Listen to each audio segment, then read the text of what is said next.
Good afternoon, everyone. On behalf of Results for America and the National Governors Association, it is my privilege to welcome all of you today for the release of our 2024 Invest in What Works State Standard of Excellence. We encourage everyone to join our conversation today by posting on social media with the hashtag Invest in What Works. Our state standard of excellence sets a national standard, a North Star for how state governments can consistently and effectively build and use data and evidence in their budget, policy, and management decisions. Today, we're celebrating 7 leading states for building and using evidence and data to drive taxpayer dollars toward what works. Congratulations to our 7 certified states: Minnesota, Tennessee, Colorado, Connecticut, Maryland, Michigan, and North Carolina. We're also very pleased to be recognizing today 6 honorable mention states: New Jersey, New Mexico, Ohio, Oregon, Rhode Island, and Utah. We want to extend our thanks to the National Governors Association for their partnership since 2018, to our RFA State Advisory Committee members, and to all the state government officials who partner with us to develop this year's state standard. Today, we'll be hearing from leading state government officials from red states and blue states who have found common ground in leveraging the power of evidence and data to drive economic mobility and deliver results for their residents. I would now like to turn the floor over to Ryan Martin, Deputy Director of the NGA Center for Best Practices, who's also a longtime friend and champion of evidence-based policymaking, who will give us a few opening remarks. Ryan, the floor is yours. Thanks, David. It's great to be with you and with everyone else here today to see the release of the Invest in What Works State Standards of Excellence. We're glad to have so many great partners with us today. And on behalf of the National Governors Association, I want to thank each of you for your commitment to using data and evidence to drive smarter decision-making. The Standard of Excellence is a great resource identifying how states are doing this, and this year's work to highlight systemic statewide approaches to using data and evidence through awarding certifications can recognize states that are doing this in their budgeting, grant making, and provision of services, which is great. It also helps other states identify ways they can improve as well. And we definitely appreciate being able to share broadly information on states who are doing something well so others can learn from it also. NGA is a proud partner with Results for America in releasing the Standard of Excellence and supporting states more broadly in this work. NGA works in a lot of different ways to help states identify best practices and better use data and evidence in their policymaking. One specific way is through our current initiative with Colorado Governor Jared Polis, our chair. He held a meeting last week and will be holding another in December, focused on what he's calling his Let's Get Ready initiative. And this is really focusing on two of the major questions that they're asking are related to this initiative. One is, how are we currently measuring outcomes to ensure education systems are effectively delivering for students in our economy? And the second is, how can we do more to shift resources and change policies and practices to do more of what works to achieve those outcomes and hold ourselves accountable for achieving success? So this is very much in line with that effort. Like Results for America, we're continually looking for innovative state practices that result in better services for state residents, and we work to share those with other states as well. We're very appreciative to your dedication to evidence-based and data-driven policymaking, and today we'll feature perspectives from governors and state leaders who are leading great work in this area. Finally, we definitely want to thank the governor, staff, and others who are focused on delivering real results for those in need and for constituents in their states. We're thrilled to have you all here with us today. And now I'm pleased to introduce a recorded conversation with 3 governors, Governors Bill Lee of Tennessee, Jared Polis of Colorado, and Wes Moore of Maryland, 3 leaders focusing on the important work of evidence-based policymaking. Hey everybody, Tennessee Governor Bill Lee here. The volunteer state is honored to be recognized as a platinum certified state by Results for America's Invest in What Works State Standard of Excellence. In Tennessee, we're using evidence and data to ensure that we invest in programs that will serve Tennesseans well. This includes programs like the Governor's Investment in Vocational Education, the GIVE Act, my first legislative priority in 2019, where grant dollars continue to align local workforce and education partners to skill the next generation of Tennessee workers. Another example is our school-based Behavioral Health Liaison Program, which provides important mental health resources in Tennessee schools to support students and families and teachers. As we continue to prioritize and implement thoughtful, evidence-based strategies, we thank you for recognizing the volunteer state's work to make life better for every Tennessean. Hi, I'm Colorado Governor Jared Polis. As governor, I'm focused on building a safe, affordable, livable future for Colorado using data and evidence to make smart investments and decisions that address the issues that matter most to my fellow Coloradans. We're proud to model transparency and innovative use of data to improve results for Coloradans, and in partnership with the legislature, to lead the way in evidence-based policymaking. We'll continue to develop common sense, data-driven policies that ensure Colorado is the best place to live, work, and do business. Thank you to Results for America and the National Governors Association for your help and support in this important work. Hey everyone, I'm Wes Moore, Governor of the state of Maryland. And as part of Result for America's Invest in What Works State Standard of Excellence, we're honored to be a silver certified state. Because here in Maryland, we believe in being data-driven and heart-led. In January, we unveiled our administration's state plan, Maryland's first in over a decade. The state plan outlines how we will operationalize our vision for Maryland, capturing our top 10 priorities and implementation strategies. And since then, we've convened a performance cabinet for these priorities to ensure that we're moving the needle for Marylanders. This year, we've also put data at the center of the budget process. I've asked state agencies to cite evidence when proposing new budget investments so that we consider what we know works when making decisions about how to use state dollars. So thanks again to Results for America for the recognition of our state's effort to center data, evidence, and performance. Because together, we are going to make this Maryland's decade. Thanks to these governors for their remarks. Hi, I'm Patrick Carter, Vice President and State Practice Lead here at Results for America. And our team at RFA is grateful for the important work being done by state governments to make meaningful investments in strategies that are proven to help their communities and families thrive. I want to say congratulations to all 48 states that are featured in the 2024 state standard. We're thrilled to see so many states stepping up to invest in what works through budgeting, direct services, and grant making. It's particularly exciting to see that 12 states are now incorporating evidence into their budget processes, ensuring that taxpayer dollars are being used effectively. Just as impressive, 43 states have at least one grant program that defines and prioritizes evidence-based approaches. Many of these grant programs are made possible through the incredible work of state service commissions, which administer evidence-based AmeriCorps grants, and state education agencies that are driving positive impact and education outcomes in communities nationwide. These efforts reflect a growing commitment across the country to use data and evidence to create lasting change. And now we get to dive in to learn more about how states are prioritizing evidence and the impact that these decisions are having in their communities. I'm really excited to introduce two state leaders who are at the forefront of this work in Maryland and Tennessee.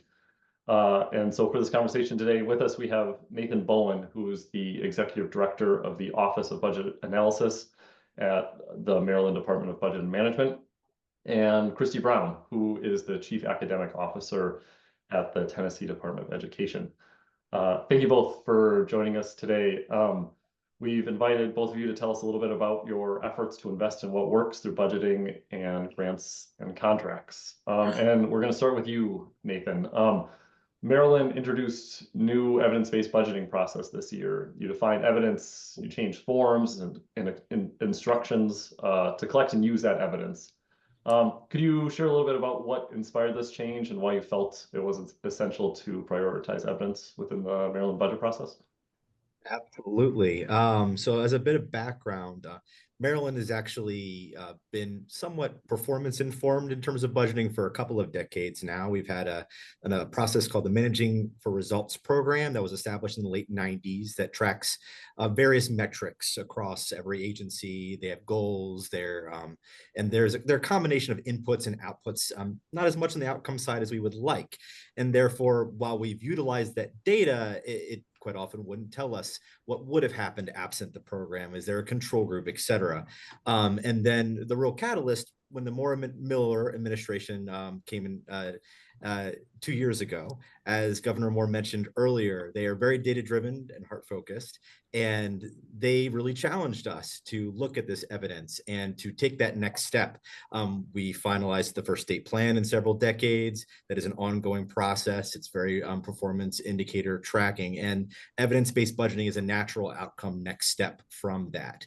And as to why now beyond that, we are in Maryland. It's gone very public recently in the news articles. We're facing a pretty significant budget gap at this time, operating wise. It's not uncommon across the United States. And at a time when there are finite resources and they are constrained resources, it's particularly important to invest in what works. So every enhancement dollar that we provide, we want to make sure that is actually providing the services as intended to Maryland residents, and it is having the effect that is desired, that we're not spending money frivolously. And so now is the time, if there is no other time. So this is the step we're taking. That's great. Thanks, Nathan. Turning to you, Christy. Tennessee has 3 grant programs: the All Core High Dosage Tutoring Program, Reading 360 Networks, and Summer Learning Program grants that all emphasize evidence-based approaches. Could you share a little bit about why prioritizing evidence in these grant programs was important for the department? Of course. Evidence-based grants that strengthen Tennessee's comprehensive Reading 360, Read 360 early literacy strategy are crucial to the Department of Education to ensure that the funds that are allocated to programs and that the strategies that have been proven to increase student achievement, that those are implemented, put in place, that we achieve the outcomes that we've set forth with the academic goals in Tennessee. Grants that require evidence-based outcomes, like the Tennessee All Core Grant and Summer Learning Camp initiatives, they focus on success through data-driven methods. Grants also demonstrate accountability by requiring measurable outcomes and ensuring that resources are effectively used to achieve our goals and to improve the overall education for Tennessee students. The majority of states, if I can speak about Tennessee specifically, majority of states have offered tutoring and summer programs. However, with the leadership of Governor Bill Lee and the General Assembly, Tennessee passed really meaningful legislation with the Tennessee Literacy Success Act in 2021, and then the Tennessee Learning Loss and Remediation and Student Acceleration Act. Ensure that programs like Tennessee All Core and summer programs were not only offered, but also required early literacy screening and intervention for students, educator training, ongoing professional learning, also the use of high quality resources and materials, making sure that those were available for that strong implementation. Legislation in Tennessee has since been amended to expand summer programs to additional students and also to provide additional dollars to support interventions and tutoring for students after the 3rd grade that may not have, that they were not on grade level, which is our goal, is 3rd grade proficiency in ELA by the end of 3rd grade. So students have not met that mark. Additional funding was put into the student-based funding formula to ensure that students continue to receive those supports toward meeting that goal. That's great. Thank you. Nathan, the evidence-based budgeting requirements are new for agencies participating in the budget building process this year. How have agencies responded to the change? Were there any challenges or resistance? And if so, how did your team address those? I'd say overall, the response has been very positive from agencies. It certainly helps that it's an expectation that has been set by the administration, so everyone in terms of leadership is very much in sync with the process. And the agencies have expressed to us that they very much appreciated the amount of background and guidance that we were able to provide with a lot of support from Results for America. And so that has been a significant part of the successful rollout this year. In terms of challenges, not so much resistance from agencies, but challenge wise, I'd say that resources are always a constraint that we face when it comes to agency support.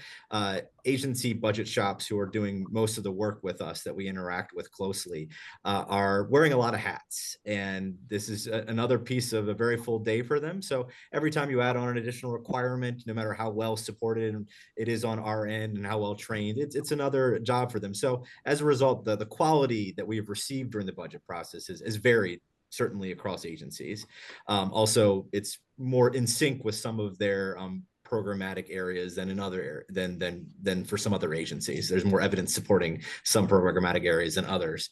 And then the second resource challenge I would say we face is because we are facing such a budget gap this year. It's hard to find room for enhancements. And as Governor Moore mentioned earlier, we're focusing on enhancements for evidence base this year, and to be determined how much we'll be able to fund in terms of enhancements. So that's certainly a limitation. A lot of great ideas out there and a lot of great evidence supported ideas out there. Thanks for that. Christy, similar question to you. How have grantees in Tennessee responded to the emphasis on evidence in the programs that we just talked about? And have you seen any shifts in their approaches or capacity to meet those requirements?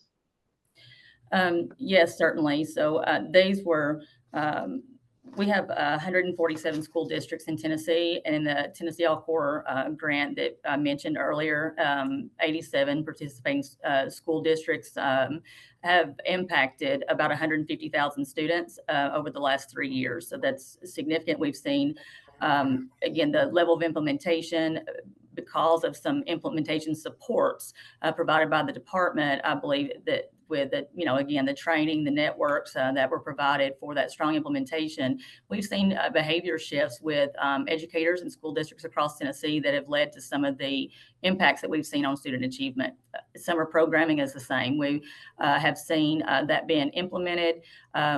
School districts are doing a great job with it, using best practices. Parents are very satisfied with the information, education, learning acceleration experiences that their students are getting in these summer programs. So we just continue to use that data-driven decision-making to continue to improve those programs. That's great. Along those lines, let's shift to talk a little bit about impact here. Nathan, can you tell me a little bit about the impact on Marylanders that you expect that this work will have? What outcomes do you hope to see change as a result of this budgeting process? How do you envision this will change residents' lives over time? Certainly. And of course, our process is a little bit in its infancy. So some of it is, it's certainly goals versus reality to date. But at the end of the day, of course, the goal is to have more effective and efficient government that provides better services to its residents. What it looks like specifically in terms of process annually, it's going to evolve and grow. We started this year with just enhancements that we're considering. I imagine in future years, we're going to kind of make the evidence-based nature of the analysis more permeated throughout the process rather than just looking at the top, the additional dollars that we're investing. But again, that's going to evolve over time. But even though we are towards the beginning of our processes, there's already areas of improvement and movement with some of the stimulus funding that was provided to us during the pandemic. We were able to initiate some programs specifically in the Department of Juvenile Services that were evidence-based, that were credible messenger mentoring programs. One of them is named the Thrive Academy. And we already have actual data coming out of actual experience from the FY 2024 cycle, showing how many youth were served. And it's specifically targeted towards youth who are at risk of gun violence. And we're already seeing benefits and results there. So that's just, one anecdote that we're hoping to add to that list this year when we fund more programs. And hopefully when we come back in the future, we'll have a lot more evidence of our evidence-based budgeting having an effect. And then in terms of the implications for residents, of course, the goal is to have improved services in a targeted manner and to enhance what we do for Marylanders. Wonderful. Christy, a moment ago, you talked about the scale of changes here. How do you think the evidence-based grant programs we talked about are going to impact students in Tennessee? Are you seeing any changes already? And how do you see those enhanced educational outcomes kind of becoming reality for students in your state? Yes, and I'm always excited to talk about the impacts that we've already seen through these significant investments, and the impacts so far are clear. I mentioned the 150,000 students have been impacted by tutoring, and then our average enrollment for our summer programming across all grade levels is about 90,000 students. And a recent analysis from the 2024 summer learning camp data indicates that when looking at reading screeners at the end of third grade, so spring assessment to the fall assessment of when students enter fourth grade.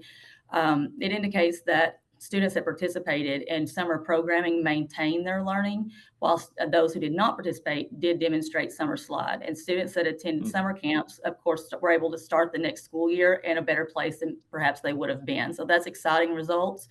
And then also, due to the investments and again, the strong implementation as well, evidence-based grants like tutoring and the summer learning camps, the number of students that were on, this is really impactful. The number of students that were on grade level in reading for third grade in the spring of 2023 had a historical increase of one-year gains of 4.3%. And the same cohort of students in the fourth grade have demonstrated an additional gain of 2.9% in grade level proficiency, indicating year-over-year gains. And not only that, the students that had scored and that do score in the lowest category of achievement for the summative assessment in Tennessee is at the lowest percentage ever. And that's exciting. So we're making gains in all of our student groups. Commissioner Reynolds, our Commissioner Reynolds, she wants to ensure that local school districts too, and public charter schools, that they continue to invest and implement in the things that work for their students, and just emphasizing that, you know, a one-size-fits-all strategy is usually not effective. It's a combination of things that are individualized for those students that get the results. And so we look forward to continued positive trajectory for our students in Tennessee. Just really impressive outcomes that you're seeing, Christy, and in your example too, Nathan, of how government decision makers are embedding evidence and it's impacting people's lives across your state. So thank you for sharing those. One last question for each of you before we go here. Nathan, Maryland's kind of paving the way with its use of evidence-based budgeting. What advice would you have to other states who are considering implementing a similar evidence-based budgeting approach? Certainly. Well, my tongue-in-cheek answer is work with Results for America. But in all seriousness, that it's the supports that we were able to provide with support from Results for America for our agencies that's really set the groundwork well and has enabled agencies to be responsive to these new requirements.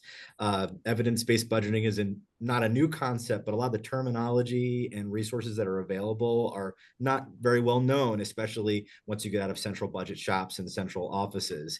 And so being able to share those resources and walk agencies through those considerations, having upfront training at the beginning of the budget cycle was really key, and also expectation setting, not just at the agency level, but also with agency leadership, so there was buy-in at all levels from the agencies, has been really key to making sure that we're getting the responses that we are. So I think this is definitely an area that is hopefully growing significantly across the nation and in Maryland.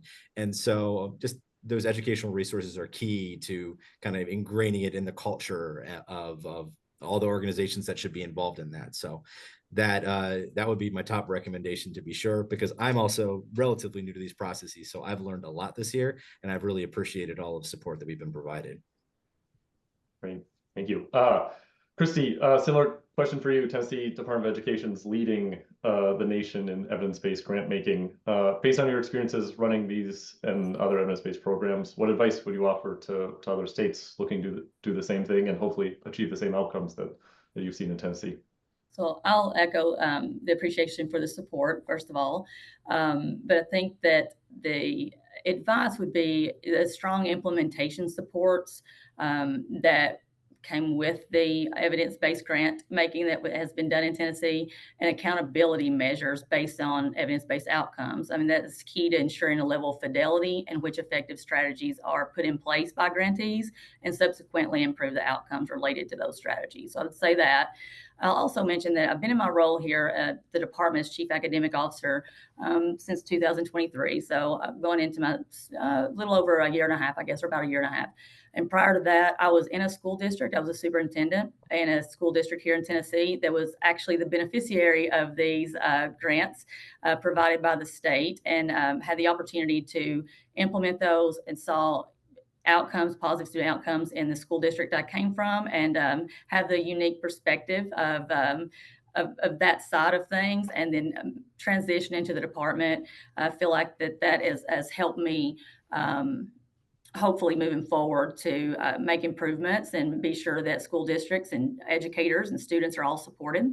I also want to say that the policies investments that are paired with implementation supports like the toolkits, the learning networks, professional learning, high quality materials, that the grant make sure that grant funding is maximized and has those impacts for students that we want to see.